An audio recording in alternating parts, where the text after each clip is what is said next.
So, I don't know. I want to thank God, who gives wisdom and understanding and strength, that we can look into these mysteries to the glory of his name.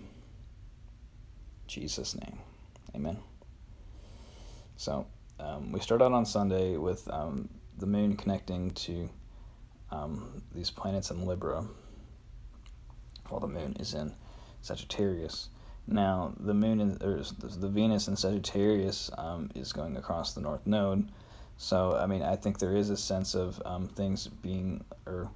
everything being ruled by Venus sort of disappearing. So, I mean, the moon is connecting to the planets in Libra, but their ruler is as if disappearing behind the South Node, behind the dragon's tail.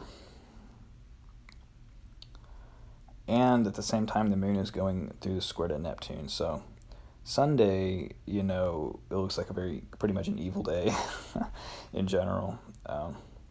Saturn stations direct, so I mean, Saturn is stationary. Saturn isn't moving forward with anything. He's not really moving backward with anything.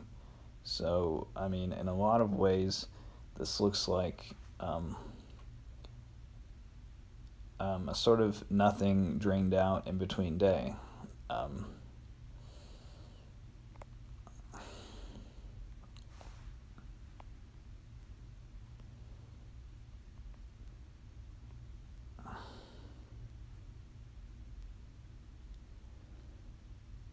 The ruler of the moon there is Jupiter. Jupiter is going to station retrograde. He's basically stationary now. I do like that the planets in Libra are getting, or they're having an overcoming trine to Jupiter. So I don't know what they can really add to Jupiter, but somehow all this frustrating, horrible stuff that's happening in your Libra house is contributing in a positive way to what Jupiter will eventually be doing in your chart.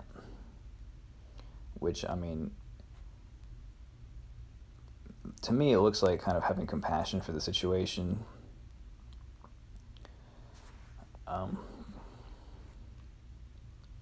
In general, just like kind of like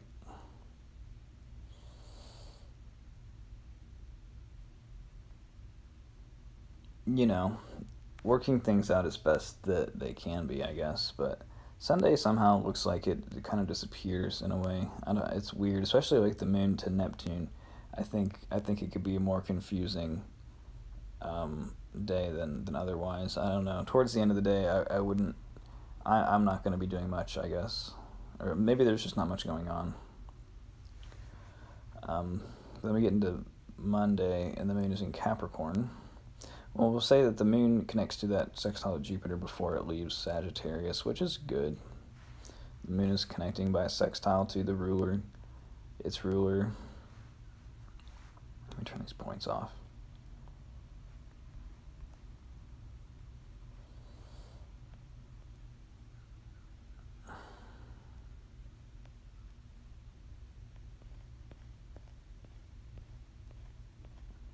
So the moon goes into Capricorn and it doesn't make any aspects at all on Monday.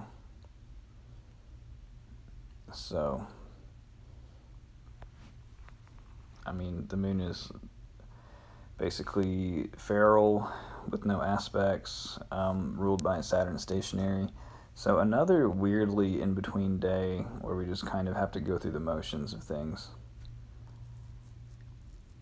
I mean, there's no other disposition there. It's just the moon. We've just gone through the Mercury-Mars cazimi.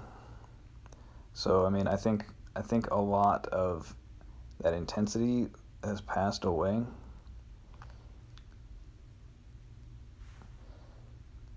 By this time, I don't know what else to say about that.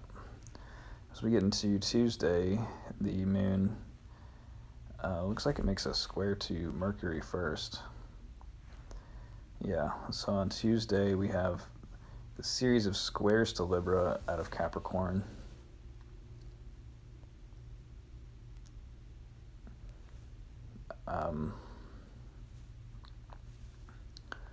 I guess before we get into that, I'll mention that Venus perfects this sextile to Saturn on Wednesday, so the ruler of Libra, Venus, is connecting in a nice way, in an easy way, in a helpful way, I think, with Saturn, sort of like being able to find a compromise with the structure. Like, if you're going on this journey, how can that work with the structure of things, like the way that Saturn wants to structure things in Aquarius?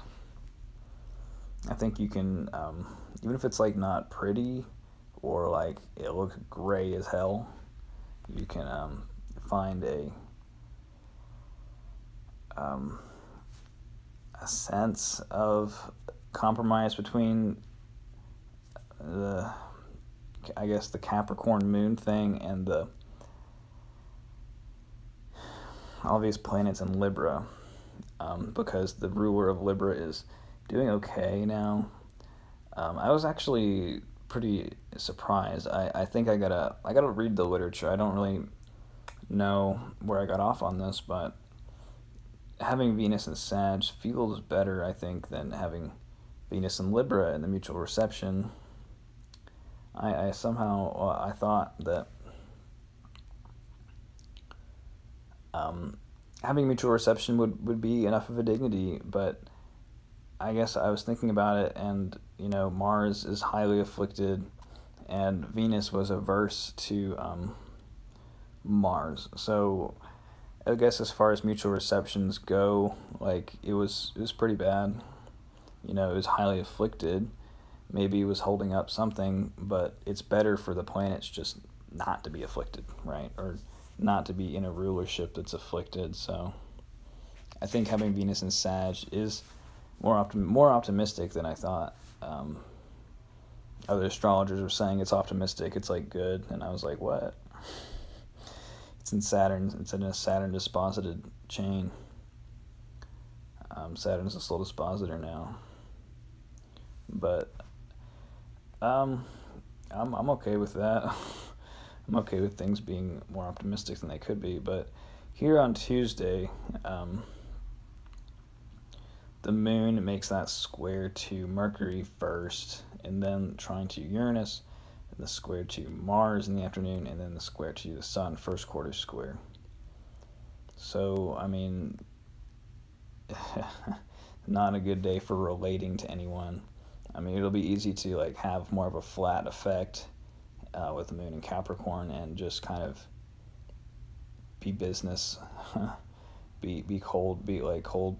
I don't know, maybe not cold natured exactly, but like, I mean, Capricorn is more sensitive than you think, being a feminine water sign. But that square to those planets, it'll be hard to relate, to interface with other people. Like, it'll probably be like kind of nasty if you have to like get into anything with anybody on this day, or like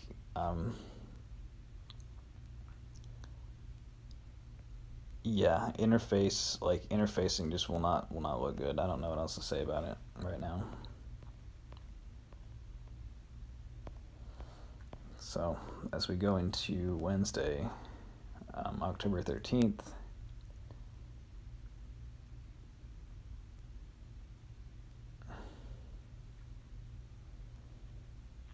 the moon is making a sextile to Neptune, making conjunction to Pluto, and void of course.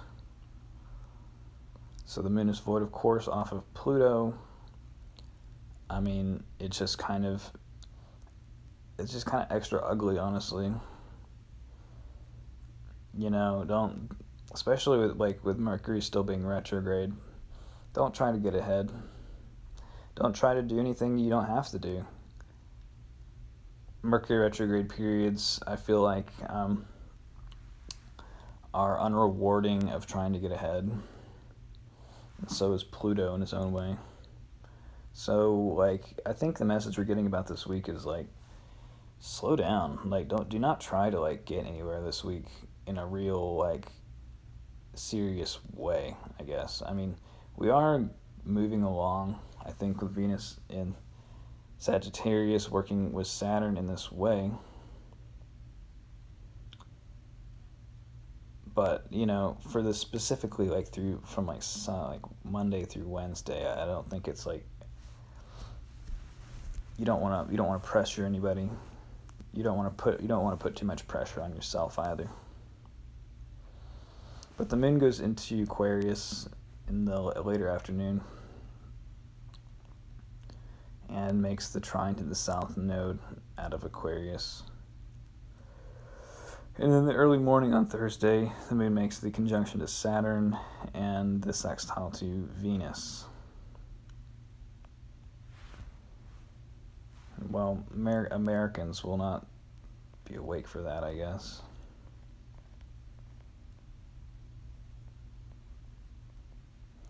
But, you know, kind of towards the end of the day on Wednesday, right? You know, it's like it's a more sober mood. It's you know, like the moon will be applying that sextile to Venus, really. But I don't know. I guess it's like kind of taking a sober look at like where you're gonna be able to find your enjoyment and So I mean, somehow like the Venus, like if Saturn is a lot in a large way, like what we need to structure our life, right? Somehow Venus in Sagittarius, fun Venus in Sagittarius is adding a lot to that. I was I've been feeling real bad, but like I was surprised by like I was happy. I felt really happy like when Venus like went to Sagittarius. Like there were fun situations that came up that I didn't expect. So I mean, you know, there's gonna be fun in all of this dreariness. So I mean, you know, expect that. That'll be okay. I don't know. I think I thought Venus and Sagittarius would be more weighed down by Saturn. But I think I've read in the literature that Saturn always finds a way to benefit Venus and Mars. So, I mean, Saturn wants to help out with Venus's pleasure-seeking activities. I think I read a Twitter post. Someone was like Saturn believes in pleasure, and I really like that. I really related to that. So I mean, like if you're looking for like new like enjoyable situations to come out of this week, I think they will. I think we're seeing the beginnings of that. Or even though you see the moon here on I guess we're on Friday now, Thursday still, the moon. It's moving the sextile to the trine to Mercury there. Even though it's kind of in this Aquarius sort of place,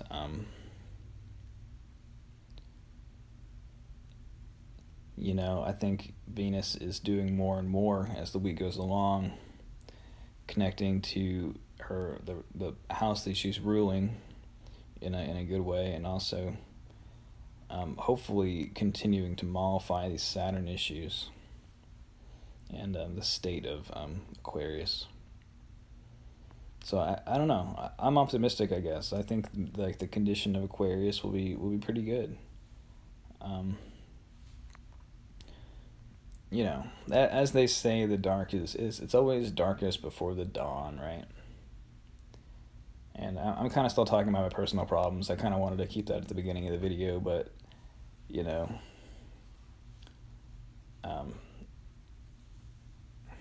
I've been listening to Kanye's album a lot. I really like in this, or like I like a lot of the tracks. I really relate heavily to a lot of the songs, but he's got this song "Come to Life," which is, I mean, it's just straight up about being bipolar, and you know, also like the reality of that while you're trying to pursue like believing in Jesus, right? You know, and he kind of implies in the song like his aunt was also bipolar, right? Like he's got like the line is like, "Here come all your problems again. 3, 2, 1, you're penned. I'll go right back in the pen. tell me how anti-been, right? And that really hits home with me. It really is like that. Like 3, 2, 1, you're pinned. Like, here are all your problems. You know, deal with it. Is how it can be. I don't know why we started talking about that, but I guess I needed to share that with you as well. I like remote control a lot. I like off the grid.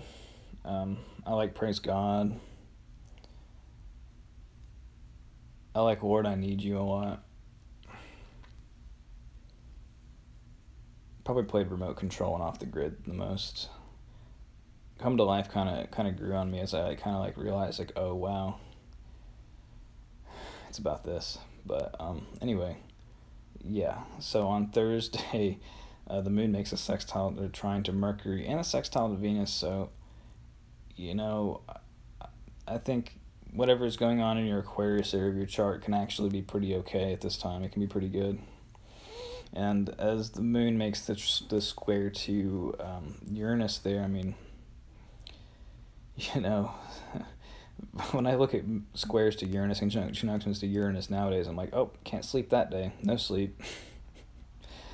But, you know, doing something unexpected, or like kind of like the unexpected situations, kind of taking us out of the Aquarius thing, but like kind of also like helping us work with it. I feel like that's all I really know about it. As we get into Friday, the moon Friday looks pretty good. I like Friday. The moon makes the trine to Mars, which is workable, right? The sun makes the trine to Jupiter, and the moon is on top of Jupiter, and the moon is making a trine to the sun. So I mean, how can this not be like optimistic, or like a sense of things turning around in a lot of ways? Like, Jupiter will be turning around now. He's headed home. He's done his duty in Aquarius. He's headed home for Pisces. So, I mean, Jupiter and Pisces times are coming, even though they're going to be in the context of the Venus retrograde, which is like, what? But, I mean, things are turning around in a certain way. But the moon is void, of course, off of the trine to the sun, which is not the worst thing it could be, and will be void, of course, pretty much all day. So what does that look like? I mean, so we have these decent aspects, and then the moon is just void. So, I mean, it probably just kind of feels like another in-between day. I wonder how all those aspects will feel, because they're all kind of crumpled into the same moment. I don't know. And then on October 16th, on Friday, the moon will be in Pisces. So Jupiter is the ruler. The moon is going across the bendings.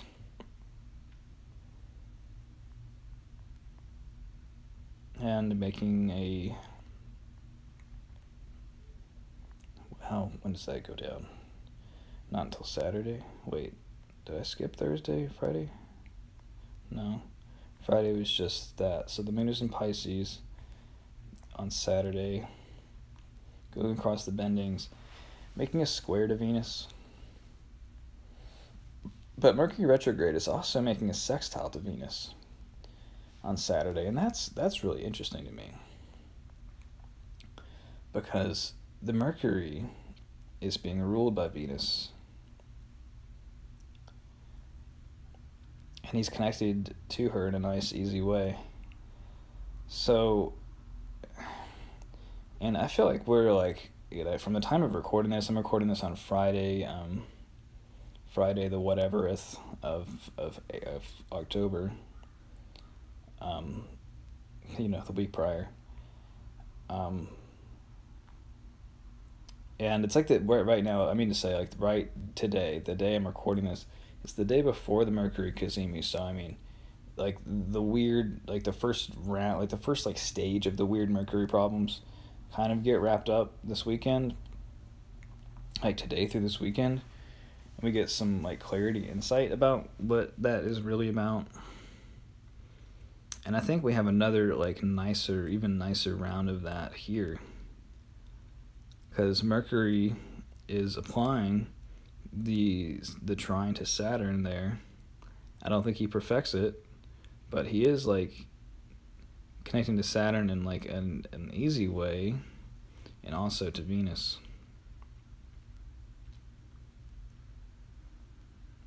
So I think this is like your what do they call it? Like your consolation prize for going through the whatever you've been going through, whatever terrible circumstances have come up for you, through Mercury retrograde conjunct Mars. Somehow the energy like is really set up to work out here. I don't know if we really feel like that because the moon is connecting by a square to Venus. So what is that even like, having the moon on the bendings making a square to Venus there from Pisces to Sag? Well, the moon in Pisces kind of just like wants things to like kind of go along smoothly and just kind of making do with what's there.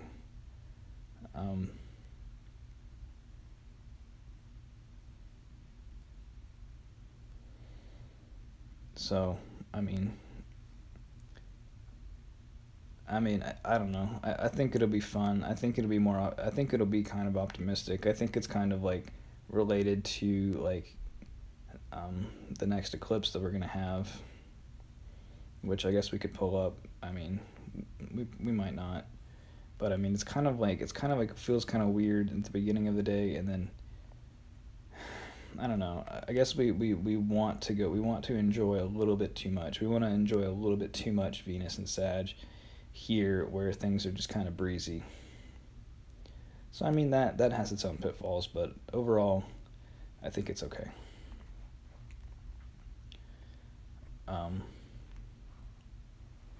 So yeah, that's this week of astrology. I hope you got something from that. I know it was helpful for me to go through all of that and kind of think about it. Yeah, so I appreciate you listening to any part of this video that you did. God bless you. Thank you. And I'll catch you on the next one. Thank you so much.